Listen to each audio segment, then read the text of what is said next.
Okay, I'd like to welcome everyone to Denby Dale Amateur Radio Club. I think I actually know all the people who are on the call tonight because you are regulars at our club meetings.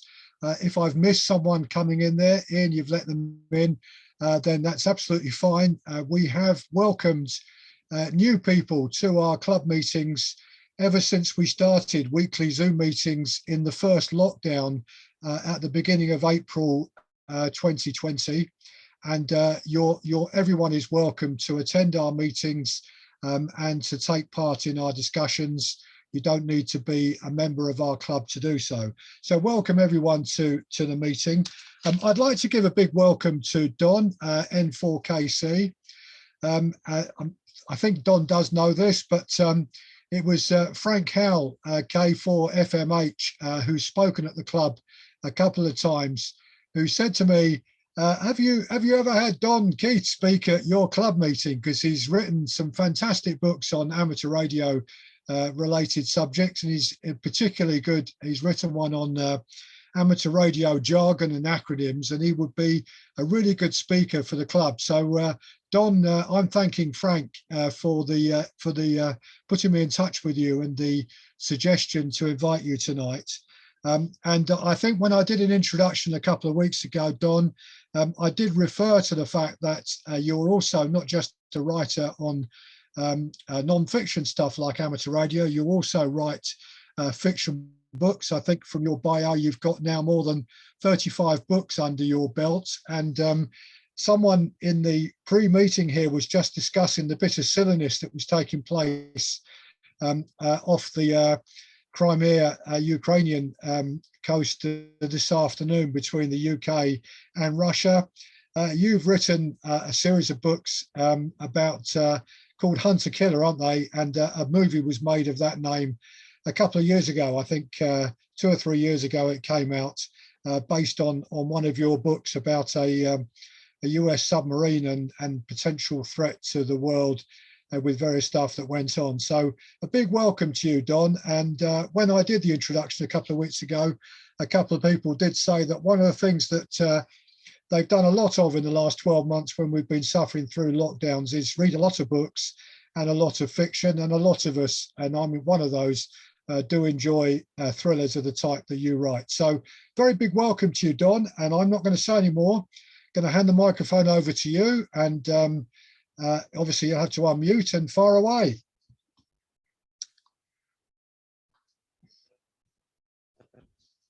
You're on mute, Don.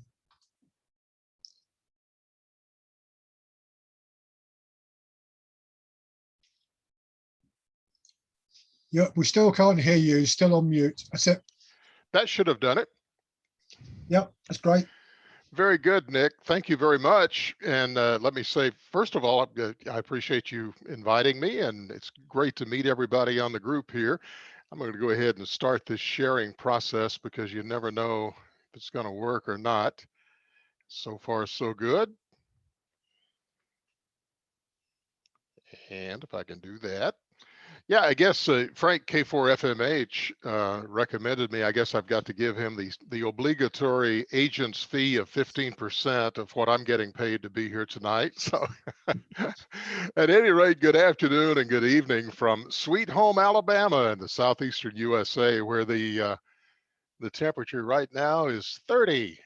It looks like we'll get up to about 32 or so this afternoon.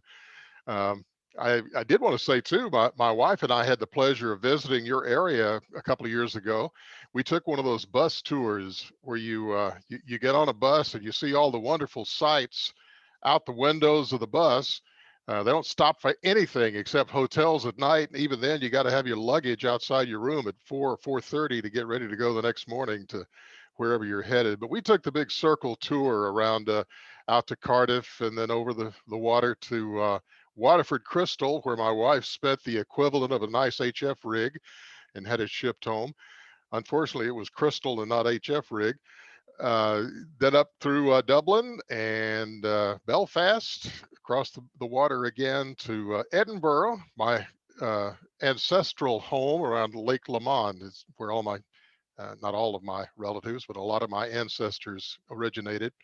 they couldn't get along with anybody in the UK, so they ended up leaving the UK and coming to America in the early 1700s. But we had a great time. We did come back down and spent a beautiful day in York, the cathedral and all the historical sites there. And that's not too far from you guys. I was hoping we could do this in person someday because I understand that you're the pie capital of the UK there. And if you could get a good look at me, you'd see I'm very fond of pie. Uh, all right, let's talk a little bit about jargon. Jargon is that's not a character in Star Wars. According to dictionary.com, it's words and expressions used by a particular profession or group, which I think qualifies for what we're going to talk about today. I liked one of the definitions of acronym on the chat. If you want to flip over to chat and see, I can't remember who posted, but it it makes a lot of sense, and I need to steal that if I do this presentation again somewhere. The way all this originated, I'm a data guy. I've been a ham, by the way, since I was 13 years old. Uh, I got my, at that time, the novice was the entry level license here in the States. And 3 weeks later, I was ready to take the general. And I did. I missed it by one question, went back another month later and finally passed it. And I've been a ham ever since. Ham radio directly led me to a 22-year career in broadcasting. I was what is called a presenter or a DJ, radio personality for a lot of years, but did everything else you can do in broadcasting, including ownership and consulting. And I got that first job. When I walked in, the guy said, "You know what? You're a ham, huh? You could probably run an audio board." Sure, I can. So he sat me down, and from then on, I I ran an audio board, I guess. Got into television when I went to university and looking around for jobs, and same thing happened. I presented my resume, and the general manager of the television production facility at the University of Alabama, another kind of football we're famous for, uh, he said, well, if you're a ham, you could probably run camera and do some lighting. I don't know what lighting had to do with it, and run an audio board. I did that for a lot of years. They paid me 80 cents an hour to say, this program comes to you from the University of Alabama. It's tough work if you can get it. Anyway, I try to make that point when we're trying to recruit young folks. But in my 60 years as a ham, I started noticing something. I noticed a lot of people would pass the license exam, they would get their license, they would become a ham, or they would keep postponing it, just never take that step to get into the hobby, and then they disappeared. Now, I know we all go through those periods where girls and cars and girls and jobs and kids and girls and all that sort of thing get in the way.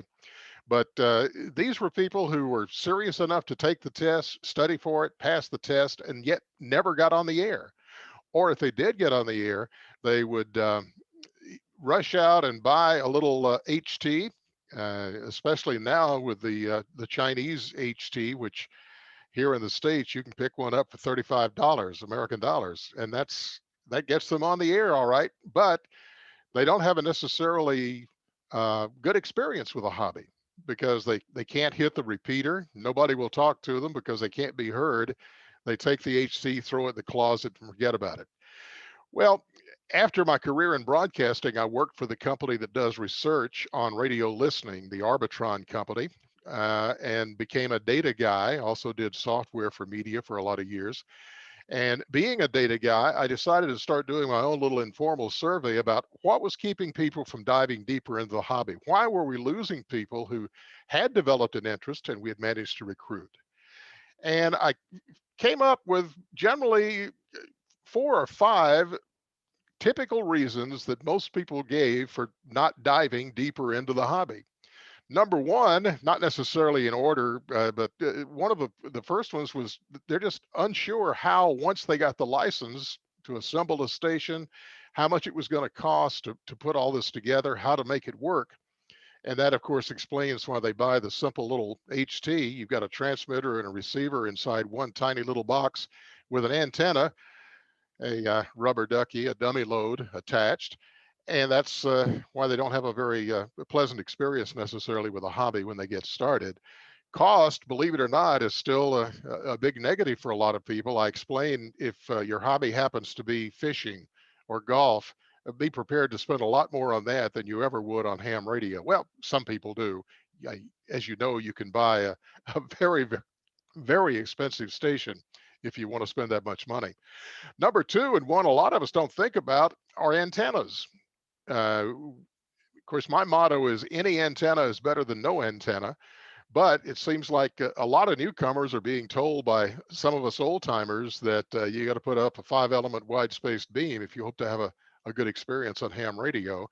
I obviously don't agree. And if you get a chance to attend the QSO Today virtual ham radio convention that's coming up in August, I'll be doing a presentation there on what I consider to be the top 5 get on the air quickly and easily antennas. And that's also a chapter in a couple of my books, and also an article that's available on my website at n4kc.com. You may not agree with my choice of the 5 antennas, but I think you will agree, especially those of you who've been around for a while, that these can be effective antennas that'll give you a good experience with a hobby. A lot of people are hesitant about what to do once they get on the air. What's involved in this hobby? Okay, I want to talk to somebody. Uh, Maybe that's the only reason. I want to experiment with this, that, or the other. But really, what can you do once you get that license and get that radio and put up that antenna and get on the air? And they're a little skittish about getting started. What do you talk about? I wouldn't know what to say to somebody since I'm new to the hobby, and I'm afraid if I say the wrong thing or ask the wrong question, somebody's going to yell at me. And as you know, that happens too. A lot of times with newcomers, people yell at them because they don't know it all already.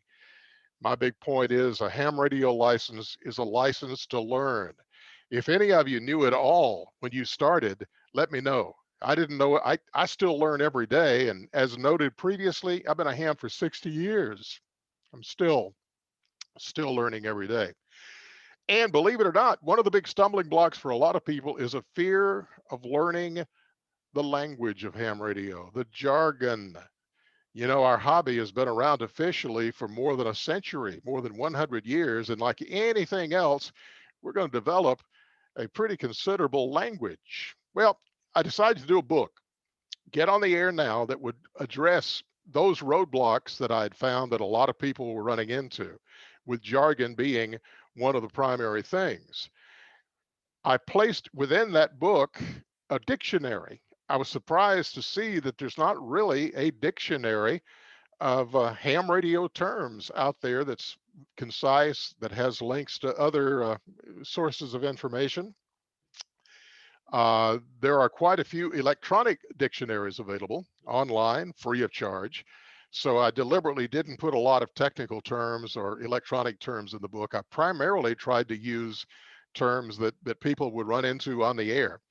And somebody suggested that, okay, good idea putting that dictionary in a book that addresses the roadblocks for getting into the hobby, but why don't you publish that thing separately and put it out there, so in a form that goes very easily next to the radio in the shack or in the automobile. So if somebody, as a newcomer, uses a term you're not familiar with, flip that thing open and take a look at it. Also publish it as an ebook so you can search very easily for those terms that might baffle you. A century's worth of jargon. I ended up with about 1,400 terms that I decided to include. And by the way, I could probably add 40 more now. I need to do an updated version on both books just to get those in there, because the hobby changes. It continues to evolve. For example, FT8 is not in my dictionary. Have you fellows heard of FT8? Anybody? Anybody? You know, I mentioned golf and fishing as being a couple of hobbies other people pursue, and as we all know, they all have their own language. I hacked up a big divot on my first shot, and I'm gonna take a mulligan and maybe use the 5-iron since I'm away, and try not to duff the shot. How many people not familiar with golf? I assume most of you guys are, since the game originated in the UK. Or fishing, especially here in the Southeast USA. It's a big sport. How many of you know what a spinnerbait and a jig and a spoon and a sinker and a lunker and all those things are? Any pastime is going to generate its own language, and ham radio is certainly no exception. Here's a typical sentence that you might hear just maybe on the repeater. I think I'll QRT for a few, grab a cold 807, and then I'll see if I can get a QSO with the VU7D Expedition. I need a QSL or LOTW from them on 17 for my 5-band DXCC, 73. How many of you would, if you were brand new to the hobby, would be totally lost if somebody said that, and yet that's a sentence we might very realistically hear on the air? Well, in looking at some of the faces on the Zoom here, I don't see a lot of guys that look like they're brand newcomers. I'm sure a lot of you have been around the hobby for a lot of years, and you think you know all these terms. I kept running into folks just like you at the hamfests and rallies where I would be selling my books, and they would take a look at my ham radio dictionary and they'd say, I don't need that thing. I've been in the hobby 35 years. I know all the words there are out there. So I decided to start doing a little hamfest challenge. I say, okay, I tell you what, if I can stump you within 3 words, will you buy the book? And if I can't stump you within 3 words, I'll give you the book so you can pass it along to a newcomer. Now, I've had a few guys actually take me up on that. I've never gotten past the first word that I used to try to stump them. Now, I know you're all muted, so nobody can answer this, but in your head at least, answer it or wave and say, hey, yep, I know that one. I know that one. But I'm going to show you the one that I have never gotten past, the very first one that I came up with in my N4KC Hamfest challenge. The word is antipode. How many of you know what I see? I see a few hands waving out there. Still got to buy a book.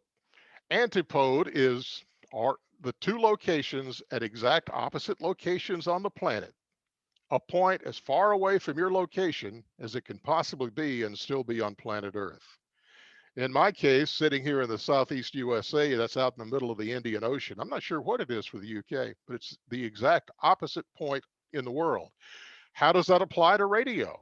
Well, you know, it's quite an achievement if you can work a station that's sitting on an island in the middle of the Indian Ocean from here in Sweet Home, Alabama. That's the antipode, the exact opposite point on the planet. And I don't know what I would use for a second one because I haven't had to come up with one yet. I'd thumb through the book and try to keep me from giving away a book. I make my living writing books. I buy groceries writing books. Again, if you could look at me, you could see I'm very fond of groceries. All right, let's do a few more. And again, it's awkward here on Zoom to do this. I've done this at a couple of club meetings, and some of these surprised me. That people knew them better than I did, or were a significant number. And in some cases, that the ones that I thought everybody knew stumped people. What's a mill when it comes to ham radio? A mill, M-I-L-L. I'm not talking about a milliampere or a thousandth of anything. A mill. A mill is a typewriter that the old CW operators and some current CW operators still use where they're copying very rapid Morse code transmissions. Simply a typewriter. They call that a mill, M-I-L-L. Try another one. Here's an easy one. YL. I'm sure everybody knows that. That's an acronym that stands for young lady, an unmarried female, typically referring to someone who is an amateur radio operator. How about XYL? That's one I will not ever use in the presence of my spouse, whose picture that is, by the way. That is my, well, XYL, X young lady. My wife, first time I used it, we were still dating. I have to remind my wife, by the way, that I was a ham when she married me, and she knew I was a ham, so she has to accept all of this. She doesn't like that term of being an ex young lady. Nice looking lady. Hybrid rig. Hybrid rig. Again, looking at the faces here, I think most of you have been through the era of the hybrid when we migrated from valve type radios over to the solid state radios. The picture I chose here is one of the venerable hybrid rigs, the Kenwood TS520. That's a radio or radio gear that employs both tubes or valves and solid state devices in its circuitry. How about hollow state? How many of you have heard that term? Hollow state. So what some of the old timers call tubes or valves, radios that use those instead of solid state. I don't think I've stumped any of you guys so far, have I? GUD. How many of you are CW operators? GUD. Get up, Don. Maybe. I don't know. GUD. That's actually the Morse code abbreviation for good. I don't know if you qualify as an abbreviation if you only say one letter and actually, well, one dash. GUD. Da da it, da da da, da da it. That's a Morse code key. I think all of you know what that is too.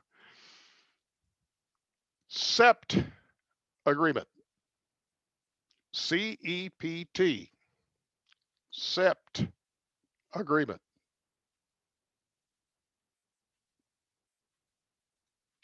That's a mutual agreement. I'm not going to read this whole thing. It's an agreement between the licensing authorities in most of the countries in Europe and the FCC in the USA that allows hams from the States to operate in most European countries. I wish while I was on the bus making that 1 week circular tour of the UK, I'd carried my little HT and I could have talked to some of you fellows maybe. Using stroke G, stroke EI, and stroke GW or whatever. The CEPT agreement, I guess I could have tried it and see if it worked. What's an alligator? And I'm not talking about an alligator clip, a connector. That's not what I'm talking about. An alligator. I know you guys had your own version of Citizens Band Radio in the UK, and this is where this term originated. An alligator is an operator whose high power signal reaches a lot farther than he's able to hear the signals of others. He's got more power than he's got receiver, in other words. An alligator is somebody who's all mouth and no ears. You know somebody like that? I see a lot of them on FT8. A lot of guys running 1500 watts here in the States on FT8, calling CQ incessantly. And I guarantee you they're transmitting and being heard a lot farther than they're able to hear. Top band. Top band. I'm not talking about Led Zeppelin or the Moody Blues or any of my favorite bands from the 60s. The top band. Everybody knows that. That's the 160 meter amateur radio band. And it was named for, at one point, being the highest band in wavelength allotted to the amateur radio service. Very low frequency. Most of the world now has access to some frequencies below our AM broadcast band now. So 160 meters is not necessarily the top band anymore. What's the magic band? You should, I know most of you know that because you had a presentation very recently about it. 6 meters. And I totally agree. I've picked up 2 new countries this week on 6 meters on FT8, of course. When FT8 is wide open, Europe's booming into the States. I go down to CW, I go down to sideband. I don't hear anybody anywhere. I go down to the beacons and I can hear the beacons, but there's nobody on sideband or CW. I'm still looking for, I'm working on my DXCC and my worked all states on 6 meters. I got a long way to go. I need 55 more countries to get my 100 on 6 meters. And I only need 2 states to get my worked all states. That's Alaska and Hawaii, the one that baffles most of us. What's the gentleman's band? Anybody know the gentleman's band? Some argument about that, but typically we refer to 17 meters, 17 meters as the gentleman's band. Maybe because there's no contesting on there, who knows? LDE, again, this is not necessarily an electronic term. It's not the manufacturer of refrigerators and washers and dryers. LDE, I've actually experienced this phenomenon a time or two using Morse code CW with break-in. That's a long delayed echo. Some people will even argue that this is not possible, that you don't, can never hear it. That's a signal that can be heard several seconds after it was sent, and often by the station that sent it in the first place. Delayed because it's gone around the world. Long delayed echo. I've heard that a couple of times. Not that I run that much power or have that great a signal, but I've actually heard my own signal a split second later coming back at me from around the world. My favorite occurrence along this line a few years ago, I was working a station in, was it Sweden or Norway, somewhere up that way. And somebody was right on his frequency, just causing all kinds of QRM and sending amazingly close to exactly what he was sending. Well, I was hearing his signal by two different paths, and it was very, very confusing. Not exactly a long delayed echo, but uh, an echo nonetheless. Dupe. What's a dupe? It's not a call sign for the Philippines. If you're a contester, you know it. You try to avoid it. The software certainly helps nowadays. That's a duplicate contact with another station, usually while engaged in radio sport. Duplicate contacts are typically not allowed in most contests, at least on the same band and mode. What's a busted call? Sounds bad, sounds painful. That's where you actually copy the wrong call or somebody copies your call incorrectly and neither one of you get credit for that contact. Not a good thing to have happen. It's more and more difficult to get dupes nowadays because most of the contesting software will flag those for you and not let you do it. Enough of those, and as I say, it's a little awkward trying to do it this way with not being able to respond and see if you guys are on top of these terms a lot better than I am. Again, with 1,400 terms and probably 40 or 50 more I need to add, there's a pretty good chance that there are a lot of them in there you don't know, I didn't know, and I've been around since Marconi was a novice. Um, I don't know how you handle questions with this particular setup, but I'll be happy to answer any questions you might have. These are, this is the advertising portion of the presentation. These are just some of the books I've written. I work with a former nuclear submarine captain named George Wallace. He and I have now done 6 books in the Hunter Killer series. These are military thrillers. If you like Tom Clancy or Clive Cussler, those sorts of things. That's what those are all about. I've done quite a few books on World War II history, nonfiction, primarily because I love stories of people who are seemingly average people who get placed into trying situations and who do remarkable things. Seemingly normal people in trying situations who do remarkable things. To me, that's the perfect story. And there's so many of those that come out of World War II, out of war and out of Cold War. The Indestructible Man is about the XO of the on the aircraft carrier Yorktown at the Battle of the Coral Sea and Midway, who should have gotten the Medal of Honor at least twice and maybe 3 times. He's seemingly indestructible, but in one of those ironies of war, 5 months after the war ended, after he had been wounded multiple times, he died in a plane crash. Only the Brave is the story of Guam, the 2 battles for Guam. The first battle only lasted 15 minutes to an hour, depending on who you ask. The second one was equal to Okinawa or many of the other battles in World War II. That one comes out next Tuesday. And then the 4 amateur radio books, Riding the Shortwaves. That's my answer to the people who say, you know what, I got a cell phone, I don't need this ham radio stuff. Well, it took me 330 pages, but I tried to counter that particular statement and argument. Then the Get on the Air, overcoming the typical obstacles people seem to run into in our hobby, as well as the Amateur Radio Dictionary, which is inside the big book, but also available separately. And Dial Dancing is just some fun little stories, most of them fiction, about things that happen, could happen, or have happened with me around the hobby. Again, to show people the breadth of the hobby. I think our hobby ties in so nicely with every other pastime or interest out there. I don't care what you do, what you're interested in, ham radio becomes a perfect adjunct to that. Okay, any questions? Brilliant, lovely. Thank you very much, Don, and really interesting. And I like your reference to the last bit of the book, because one of the things we've been doing in Denbydale over the last year with our weekly meetings is try and introduce a completely different topic every week of the year.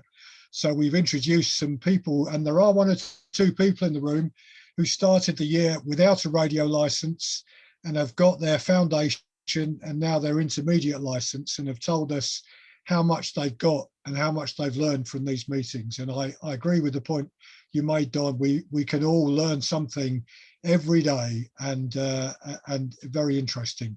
So I'm going to chuck it open. Who wants to go first with a question? Or Don, can I just bring down the slide so we can see everyone on the screen? Makes it. There we go. Brilliant. Thank you. Okay, right. Who wants to go first with a question or comment to Don? Don't all jump at once. If I don't see you waving at me, yeah, go on. I've got Richard, RBG first, and then Roger. Yeah, good evening. That was really interesting. If you think some of those are funny, I'm a keen portable operator, and I do a lot of worldwide flora and fauna, and I've just started doing world castles. When we sign off on a flora fauna, it's 73s and 44, and the 44 stands for earth, water, air and fire, north, south, east and west. And world castles is 11. So it's 73, 44, 11. 11 stands for 2 towers. And of course, if you're talking to a young lady, it's 88s. So you have 73, 88, 44 and 11. How's that? Hey, you know, you also have to include, if you're talking to a QRP operator, 72. Oh, all right, I've not heard that one. It's in the book. 72 is Right. QRP. I do some of that too, not necessarily on purpose. What does it stand for? It's just less than 73, I guess. You know, one point I did want to make is you seasoned hams. I always try to make this point is we need to have more patience with newcomers. It's awfully easy if they don't understand what we're saying. Take a moment and explain. Don't let them feel like they're being shunted aside. That's how they learn. There's nothing worse though, is there, when you're trying to read a newcomer who's QRP, and we don't need to know his QRP, we just want a call sign. And you know, there's lots of QSP, you get his call sign, you know, M71, you know, ABC. We don't need to know his QRP, it's just confusing. Yeah, but sometimes the QRPers want to brag about running 1 watt or 2 watts. Yeah, I see a lot, even guys on FT8 will break the usual stuff to let you know that they're running 1 watt. It's a little bit like when you're computer logging and you hear a station call you and you start typing and he's sending your call sign. You know, I know what my call sign is, and I've typed M0RBG in the log before I realised that that's not his call. Yeah, very good. Thanks very much indeed. Thank you, Richard. Roger. Yeah, thanks, Don. Really, that was quite interesting. I wondered how you did the research, because I can imagine the first few hundred might be easy, but to get and add another 1,000 to that list of acronyms, that must have been hard. Where did you get them all from? Well, I'd actually been keeping a list for a long time, because in the back of my mind, I had an idea of doing a glossary of some kind or adding it to a book. But then I actually started going to some of the ham radio websites, QRZ.com and eHam, or some of the other sites, and reading the forums and see what terms kept popping up that I thought might be interesting to people. And then I started asking people who conduct licensing classes and that sort of thing, you know, what terms do people really need to know? And you get the same ones over and over and over, but occasionally one will pop up. But as an active ham, I run into these things all the time on the air as well. Right. I just wonder where Antipode came from then. Antipode, I can't remember which island it was that was way out in the Indian Ocean that I was trying to contact. And I read on one of the forums that, you know, he's going to be tough because he's the antipode to most of the United States. And I said, anti what? Yeah, so you just come across, wow, fantastic. Thanks for doing it anyway. Thank you. Well, thank you. Thank you, Roger. Who's next with a question or comment to Don? And by the way, we can talk about movies, we can talk about books, we can talk about publishing and writing and whatever. I can keep you all night. There's an invite. Go on. I know several of you enjoy your books and your thrillers, so feel free to chuck in a question on that as well. Who wants to go next? There's Gerald in Edinburgh. Yes, go on, Gerald. Yeah, okay, thank you. Excellent, Don. I was fascinated by that. My wife is an ex-English teacher anyway, so she's busy in there with some work, but she'll be fascinated by some of the words that you've got in your book. I suppose I objected more to the use of the word OM when I got my license. I was about 21, and being called an OM was seemed a bit off somehow, but the YL sounds fine. I like that one, and I do reserve not calling G1DEN in the room next door at the XYL, because she's still a YL in my eyes, if nothing else. But yeah, it was very good actually, Don. Much appreciate the talk there, and I can't wait to get the book and have a read through some of the other ones. The Antipodes is dead easy for people in Britain, because there's a set of islands somewhere off New Zealand. I'm not a geographer, but somewhere down that neck of the woods. It's called the Antipodes Islands because that was where it was. Anyway, back onto you, Don. That's excellent. Are you in Edinburgh? No. That's your last name. It's the surname. Yes, that's right. Okay. I think we must have had ancestry from somewhere up there, Don. And I was born and bred in Yorkshire, so it's just it's a surname. But well, that was one of the highlights of our UK trip, obviously, because as I say, my ancestors originated at Loch Lomond. They couldn't get along with anybody up there, and they did end up with 1,000 acres in a castle one time. That didn't last long because they got on the wrong side of somebody and ended up in prison. And you know, I suspect, Don, that might be why my lot came down into Yorkshire. Well, they went to Lincolnshire first, and then they emigrated from Lincolnshire up into Yorkshire. But it was, I suspect that it was around about the time of the clearances, which was 1800, 1850, something in that region. Yep. When they appeared in England. This was the early 1700s, and they ended up in South Carolina, where they traded the Indians there 2 ponies for 10,000 acres. Both sides thought they got a good deal. Yeah, it's incredible. Book on that next. It could be. Yeah. Thank you, Nick. Yeah, thank you, Gerald. Right, who else has got a question or comment to Don? Jeff. Yeah. It's me? Yeah. Yes, yeah, go ahead, Jeff. Okay, yeah. Thank you. Thank you, Don. Very interesting. I'm just wondering, what does 55 mean? I sometimes, and it's especially on RTTY, I think, that people say 73s and 55. What does 55 mean? I just happen to have a book here that probably doesn't have that. I'll add that to my list. If I do have a whole section on numbers. Yeah, it's maybe Mike could answer this, because this is something I hear, especially between German stations. That's correct. It means it's correct, eh? Yeah, it means lots of success. Okay. Huh.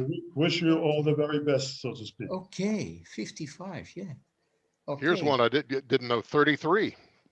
Oh. Love sealed with friendship and mutual respect between one young lady, amateur radio operator, and another.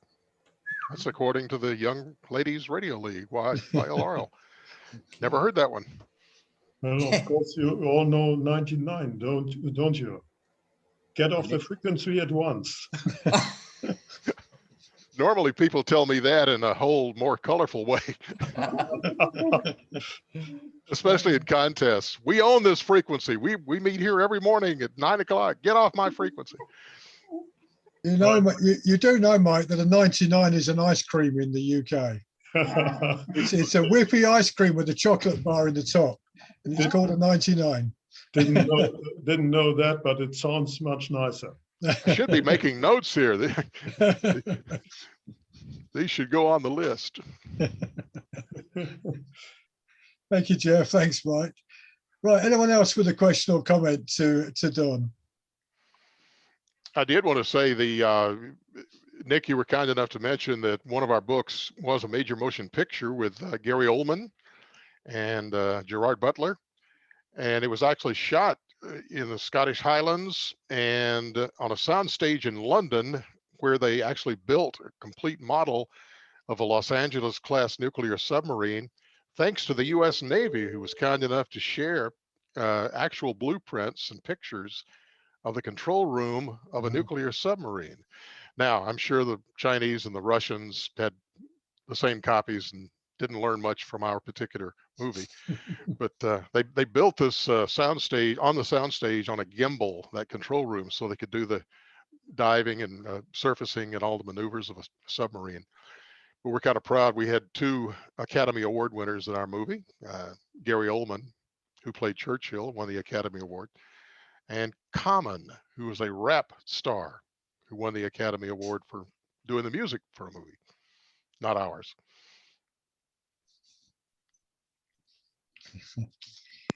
Yeah. How did it end up being made in London, Don?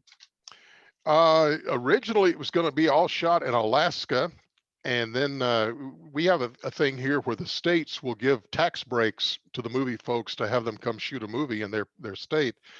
But when the price of oil went so low, the state of Alaska dropped that little benefit. So they decided to go shoot it in the state of Louisiana, since it takes place under the polar ice pack and in Russia. I don't know how Louisiana would have looked, but Louisiana had the same problem when the oil price went down so low. So they ended up shooting it in Bulgaria and in London and Scotland. Soundstage, the excellent sound stages there in London, plus a lot of the CG, the computer graphics work, was done at a facility there in London as well. Yeah, Roger, you want to come back? Yeah, just about the film, Don. I have heard that very often when the film is made, they change the book or the story of the book quite significantly. I wonder how much in relationship there is to the book. Is it very different, or did they keep the essence of it? Well, traditionally authors will always say, "Oh, Hollywood messed up my book completely. I had nothing to do with it." But they actually did a very decent job of doing it. The book is 120,000 words. It has 4 different plot lines. They used 1 plot line in the film. And as with all thrillers, some of the stuff probably couldn't happen. Maybe it could. You have to suspend belief just a little bit, and I think they sort of overdid that. And one thing that did irk me, we have a Navy SEAL team who actually goes into Russia to save the Russian president, who's been kidnapped by an admiral who's trying to overthrow the government in Russia. And that Navy SEAL team goes into Russia in broad open daylight because they didn't have enough budget to shoot it at night. Right, so there's another 4 films to go out there, and they can pull the threads out. Yes. Thank you. Thank you. Thank you, Roger. Thank you, Don. Right, anyone else with a question or comment to Don? Ian? Yeah, you mentioned Morse code earlier. You must have asked, are there still Morse code keys on these submarines? What kind of keys? Morse keys. Old-fashioned Morse key. Do they still have a key on a submarine? Yes, they do. And, we kept hearing rumors that most navies in the world were no longer teaching Morse code. That's not true. Most of them have picked up the code again because it's by far the best way to communicate sometimes. Now, everything's digital. Nuclear submarines can go years without surfacing. They'll poke a little digital antenna up, download a packet, and put it right back down within seconds. So nobody's sitting there copying Morse code groups in the radio room anymore. But everybody who is going to touch a radio, and certainly the SEAL teams, are going to still know Morse code. I'm a Morse guy myself, believe me. 75% of my operating is still on CW. And one more, if I may. When a new British Prime Minister comes into government, one of the jobs they're required to do is write a letter for each captain of every nuclear submarine, indicating what they would like them to do in the event that the UK is wiped out. And it's up to the captain whether or not they follow these directions. Are there similar things on American subs? Ooh, you got me there. You know, I'm not a submariner. That's why George and I teamed up. George was the skipper of the USS Houston for 2 years. He was XO on a number of boats over the years. He brings all the submarine stuff, and I had the adjectives and adverbs. But as you know, there have been a lot of thrillers and several movies about what happens when the submarine thinks it's gotten the command to blow up half the world, and yet they're not real sure if that was right or not. Crimson Tide was one that I thought did a pretty good job of that. Didn't answer your question, but that's fine. I'll leave you to ask George that for another day and for another book. We'll put it in a book. How about that?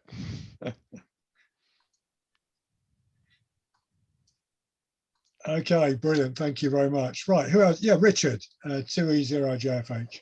Yeah, I hope you can hear me. We can, yeah. Right, a couple of weeks ago, interesting talk on low frequency with very long antennas. And I seem to recall reading a number of years ago that both the American Navy and the Russian Navy were interested in ultra low frequency signals to actually talk to nuclear submarines that were actually below the, I can't remember what they call the layer, but it's the very deep layer in the ocean where the radar bounces off. Yep. Has that gone forward into anywhere, or have they just sort of let it fizzle out? Because the antennas were kilometers or miles long. Yep, the bottom of the ocean is covered with wonderful antenna wire. I wish I could get down there and get some. Yeah, they don't use the VLF as much as they once did because the digital is so effective and so, you know, it's almost foolproof. But yeah, they still tow those arrays not only to pick up radio signals, but just to listen, to hear stuff. It's all about stealth. We have even gotten to the point, George and I wrote about this in a couple of the books, where submarines make so little noise, they now appear as holes in the ocean. So the other submarines who are stalking them hear the holes in the ocean. They know a submarine's there. So they're actually making sounds and emitting sounds that sound like natural biologics underwater, just so they don't appear as a vacuum, which, you know, and it does not take much noise at all for them to hear each other. No, I did wonder about the VLF stuff because it was quite interesting. At the time, it was fascinating. Someone said some of the signals can actually go through the earth because of the nature of them. Yep, and the big antennas on land are buried in swampy land, and they use those to communicate over fairly long distances at very low frequencies. George, my co-author, actually works for a defense contractor who sells those long spools of antenna that they spool them out when they're finished. If they can't reel them in, they just chop them off and let them sink to the bottom. And I could make a lot of horizontal loops out of those. That's my 160-meter antenna is a 520-foot horizontal loop, one wavelength on 160. That's great. Thanks very much. I think actually, Richard, they've had an experiment with using VLF in caving, haven't they? Yes. Because for cave radio. Yeah. Which I know a couple of guys who do it up here in, well, not in Yorkshire, but in the Peak District, and they do use well, they use HF radio and low frequency radio, but also I know they've had a go at using various VLF radios as well. Yeah, it's interesting, an interesting area. It's just certainly they need to do something with caving, and potentially more effective stuff on the underground and things like that as well. Now, does the UK have authorization for the VLF frequencies that we're using now? Well, we've got, I'm trying to remember, we only had the talk last week or the week before. What have we got in the UK now? We've got 470 meters, so 470 kilohertz, and so that's 630 meters. I think is that our lowest one? Have I got that right? Someone shout at me if I've got that wrong. 1013 something, I think. 130. 136. Oh, 136 kilohertz as well. Yeah. Interesting. That would interest me. I used to be on the radio commercially at 690 kilohertz, which is what, about 700 meters. And we actually, during the Vietnam War, we received QSL cards from Vietnam and Thailand, listening reports. And we were a daytime only station here, but nighttime on the other side of the world, they would hear us. 50 kilowatt non-directional. Amazing what you can do there. 160 meters still fascinates me. The static, the QRN does not fascinate me. It gives me a headache. But I'm only 12 countries short of my 100 there, and I only need Alaska for my worked all states. And I've got Kevin, G1FYS. Yes, okay. Good evening, Don. Very, very interesting. Interesting talk. One thing that we used to do when we used to use the old mechanical teleprinters for amateur use, before we made any start of a message, it always started with a prefix of RY, RY, RY, RY. Can you explain that one? As a matter of fact, I did teletype for a lot of years. I worked in broadcasting, so when they would replace the old Associated Press machine, I was first in line to grab that thing and take it home. I won't say that I stole reams of fanfold paper, but somehow it found its way to my basement shack. RY uses exactly the opposite number of bits for each character on the binary code, and that's the most taxing thing that you can send. If you're copying solid RY, then you got a pretty good connection going. Oh, that's lovely. Yeah, I expect when those machines get going, crikey, the whole house shakes. And I don't know how you picked one of those up and carried it out. You must have been colluding with somebody else. A hand truck and yeah. Yes, an engineer. Definitely. Yeah, I'm going to say definitely. You know what? I really enjoyed not only rag chewing with teletype, but I got into pictures where you would use the different strikes and don't do the carriage return and to make the darker areas. And somewhere here, I still have some paper tape, if it hasn't disintegrated, that is a picture of Elvis Presley that I did. Fantastic. Yeah. I must admit, we used to do the same as well. And we used to have contests for mechanical teleprinting, not like obviously the computers now, but it was great just to get the machines working. And you'd be there with the oil can, giving a little bit of oil here and a bit there. I was going to say, I never knew getting into ham radio I would have to keep an oil can handy, but I did. I always heard Kleinschmidt, who invented the first radio teletype or teletype machine, ended up in the insane asylum. I don't doubt that for a moment. I can quite believe it. I can. I haven't seen one of those machines for a while, so I don't know where they've gone to. I'm sure some guys still use them.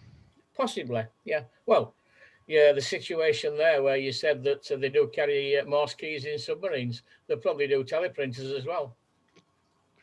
Yeah, I'd have to check on that one, but you don't have a lot of room on a submarine. No. A lot more room than they used to have, though. Oh, by far. Yeah. Okay. Thanks very much. Anyway, Don, it's been nice talking. Thank you. I also had the honor of doing a book with Captain William Anderson, who was the second skipper of the USS Nautilus, which was the first nuclear-powered vessel. And he is the man who took the Nautilus to the North Pole.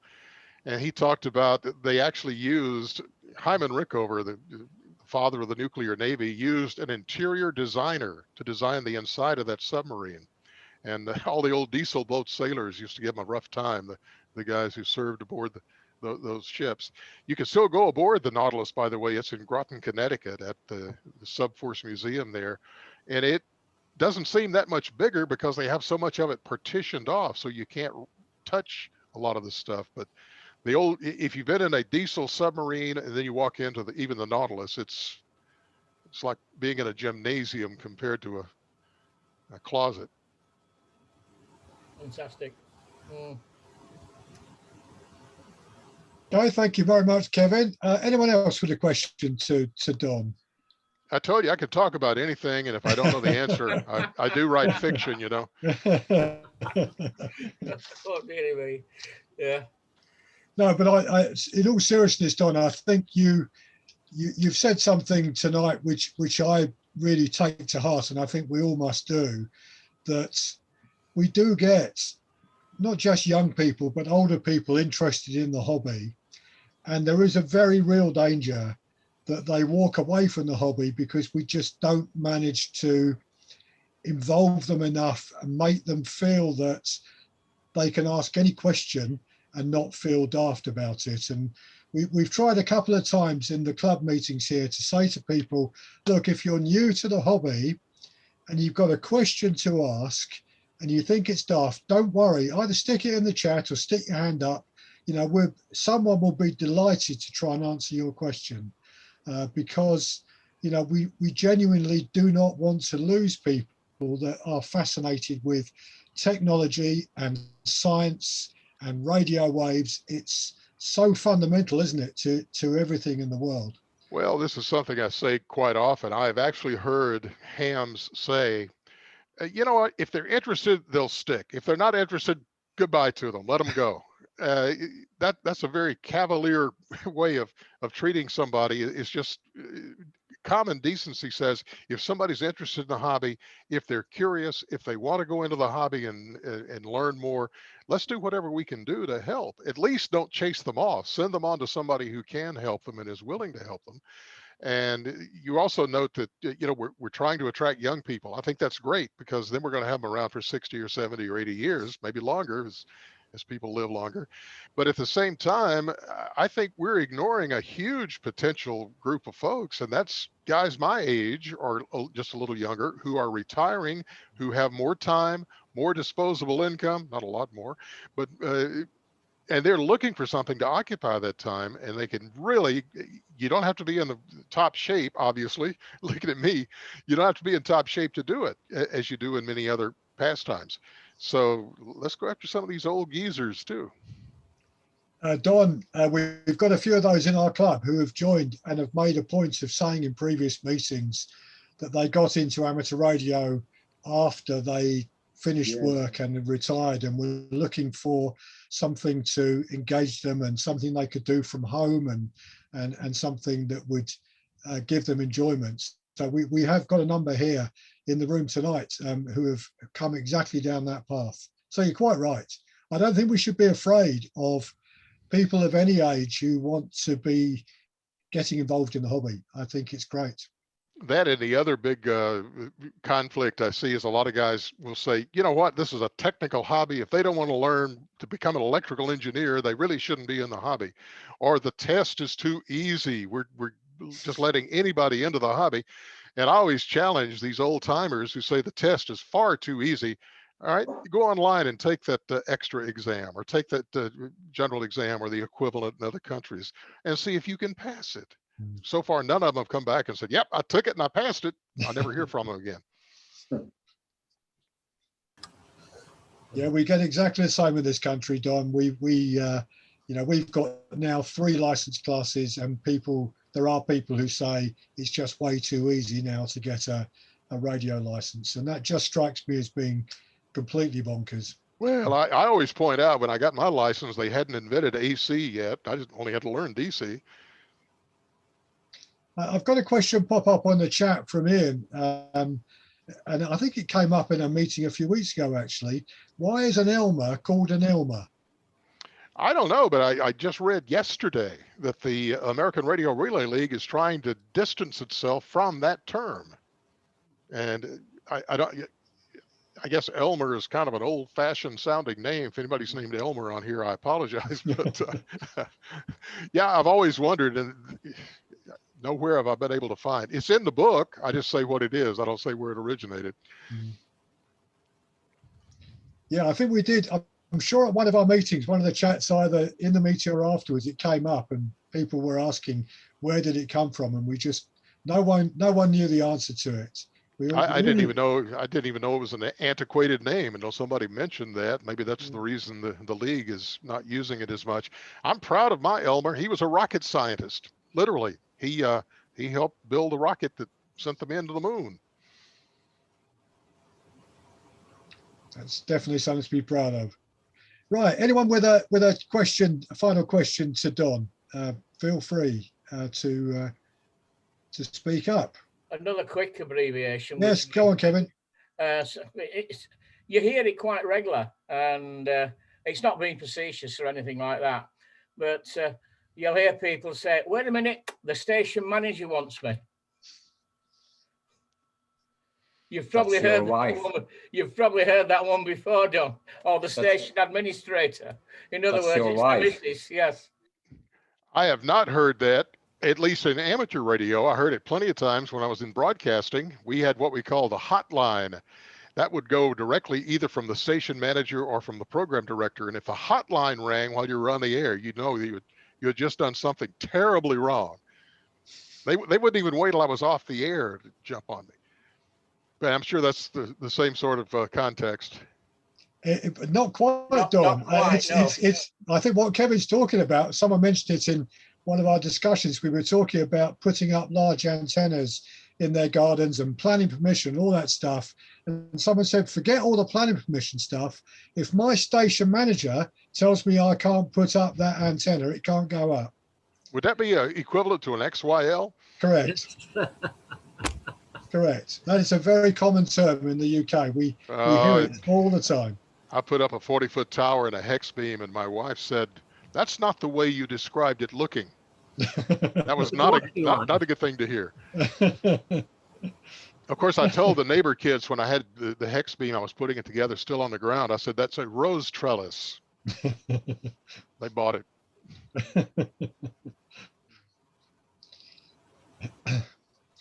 Yeah, Rachel has just posted up. She's the XYL and the station manager as a result. Where are you, Rachel? Is that a real background or a fake one? It's fake. It's a Zoom background. Cool. I like it though. I was going to see where you were, what call letters you would use there. It's supposedly Hawaii, so I'm told, in the Long Island CW Club. Okay. Well, I need you. If you were really in Hawaii, we'd try to make a schedule on 6 meters or 160. Actually, I got it confirmed on 160. So 6 meters. Yes, I haven't worked Hawaii on 6 meters. I've got them on 10, but many years ago. We haven't heard them over here for some time, actually. Well, I'm hoping on 6 at least. Well, 162. We'll get with the sunspots. I'm praying daily for sunspots. I don't know how many more sunspot cycles I'm going to be around for, so I'm sort of counting on this one doing well. Rachel? I want to know why we don't have, or I don't think we have Elmers as such in the UK. Why?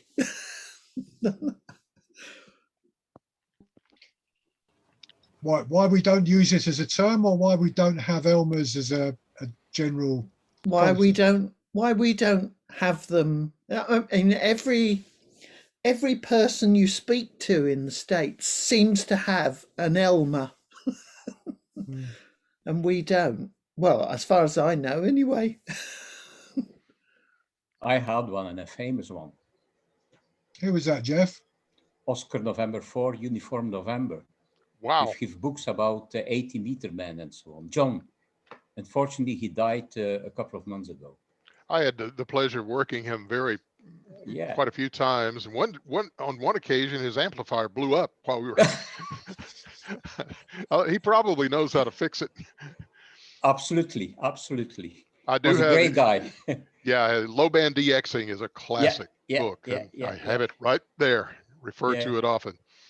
He was living 10 kilometers from where I live here, so I visited him at home. He has his station was superb, really superb. Yeah. Gerald, you had your hand up? Yes, please. Yeah, again, Don. It's just the Elmer situation is quite interesting because I certainly found one. Having built a crystal set, I picked up a radio ham in the next street, and I went to see where it was coming from, you know, and saw the aerials, and he was really helpful. He helped me all the way through in the early days, and then I first met him just before he got his license, but he showed me his receiving equipment. Then he was licensed, and then he showed me how he got his license and encouraged me to have a go at it. So it did happen. Perhaps it doesn't happen as much now. No, I think society in general is different. I'm not sure parents are comfortable with their kids just showing up at a neighbor's house because he has a tower in the backyard or whatever. And maybe people aren't as welcoming to strangers who knock on their door. Is that an amateur radio tower? I was fortunate. Walt Coleman, W4OXU, lived in a little town where I grew up, in a very rural area. We had probably 800 people in the entire village. He started a little ham radio class and club, and at one point we had over 100 licensed hams in that town, little town. But he would get up every morning at 3 o'clock and drive from that little town up to Huntsville, Alabama, Rocket City, and that's where he worked. Get back in the car at 5 and drive another 3.5 hours back to his little village. Spent a lot of time on mobile, though. Yes. Yes. Amazing. Yes, Jeff. The term Elmer, I've always referred to Steve G0KUY in the Oldham Club as my Elmer, as some of you have been on the Zoom meetings there. And Steve was very, very helpful to me when I started started back in the hobby in 1990. And I think he will always tell you that I've been winding him up ever since. I just finally looked up what I had written about Elmer, and it's listed as slang, and also with lowercase e, not necessarily a name, an amateur radio mentor, usually an experienced operator who assists newcomers to the hobby. What a noble calling. Yep. That was the man. Indeed. Right. Anyone else with a question to Don before we sign off for the evening? No? If not, can I ask people to show their appreciation to Don in the normal way and say thank you very much?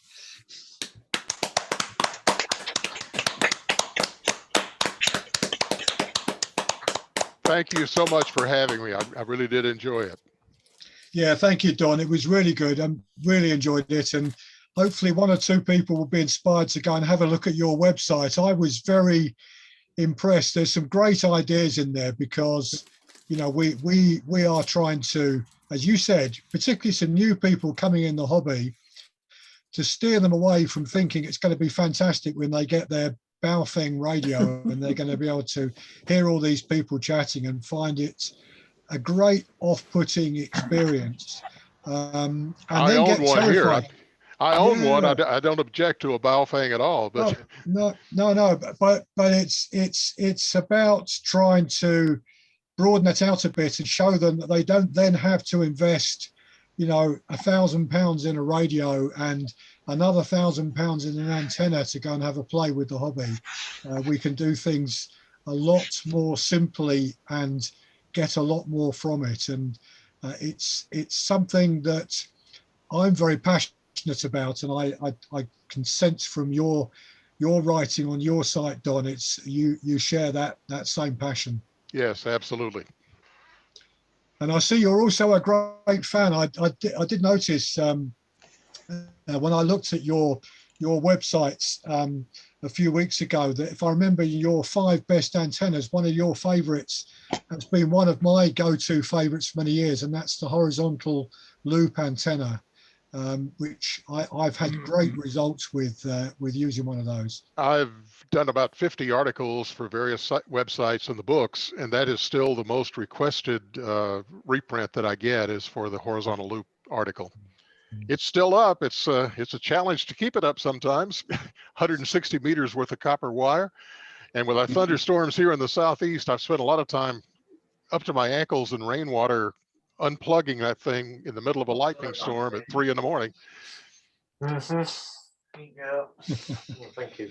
Yeah, if Don, if you'd if you were in our club meeting a few weeks ago where I gave a talk on stealth antennas, I did have a very, very thin gauge 40-meter horizontal loop, which was never spotted by the neighbours until a seagull got stuck in it about 4 o'clock one morning and was hanging perilously 30 foot above the ground, going absolutely ballistic because all its wing was caught up in this wire.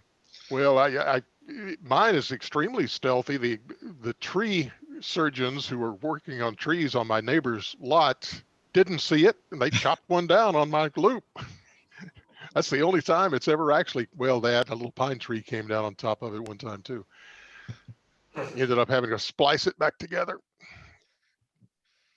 Well, Don, thank you very much indeed. It was great for you to join us, and very, very, very interesting and great food for thought. And I'm going to go off for one and have a look at a few more of your books as well. So thanks, Don, for sparing the time and coming over to Yorkshire. And definitely, we would love to see you here in Yorkshire in person sometime in the coming years when we're all able to get out of our countries again. You'll be very welcome indeed, and I'm sure we could find you a nice pie from one of the local pie shops, Don. That's it. I'm booking the trip. Okay then. Cheers then, Don. 73s and 55s and whatever else it was, 33s and 44s. Well, a few 88s, but not a lot. Thanks very much, Don. Yeah, bye-bye. I enjoyed it. Yeah, thank you. Thank you. 73.